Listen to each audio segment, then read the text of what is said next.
Thank you, Mr. Chairman. I think this is an important hearing. It really does make all the difference to me to know whether we did all we could to aid our brethren who are in harm's way. I think it's part of our military ethos. I think it's part of our national character. Mr. Hicks, I just to go back and get this, even though you believed help was needed, there was a SOF unit, Special Operations Unit, ordered to stand down, correct? Yes. And even though you thought air support was needed, there was no air support sent? No air support was sent. So no AC-130 gunships, no fighter planes, right? AC-130 gunships were never mentioned to me, only fighter planes out of Aviano. And, in fact, there was no request for airspace other than the UAV request to the Libyan government, right?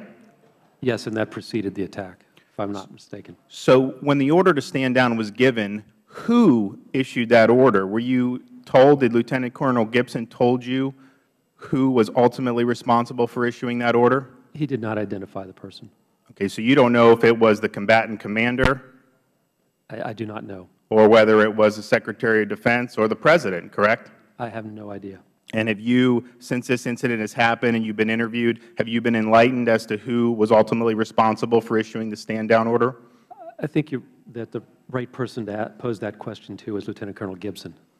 When you spoke with Secretary Clinton at 2 a.m., did she express support for giving military assistance to those folks in Benghazi, i.e., did she say that she would request such support from either the Secretary of Defense or the President of the United States?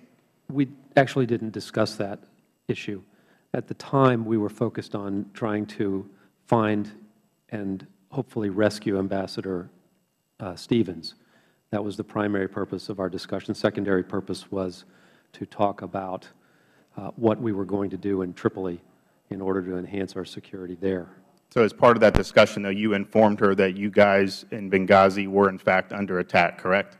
The attack in Benghazi, she was aware of the attacks, but we were in Phase 3. The attacks had already, the first 2 attacks had been completed, and there was a lull in Benghazi at the time. So, and again, the focus was on finding the Ambassador Stevens and what the the Tripoli response team was going to do.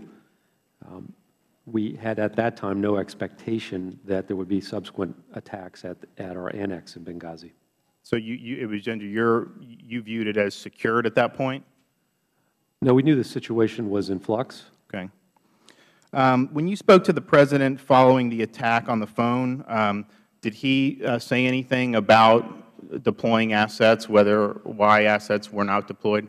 I believe I spoke to him on September 17th or September 18th. So right, after the attack. I know this was several days later. Did he say anything, or was it just to commend you about your service? It was just a call to thank me for service.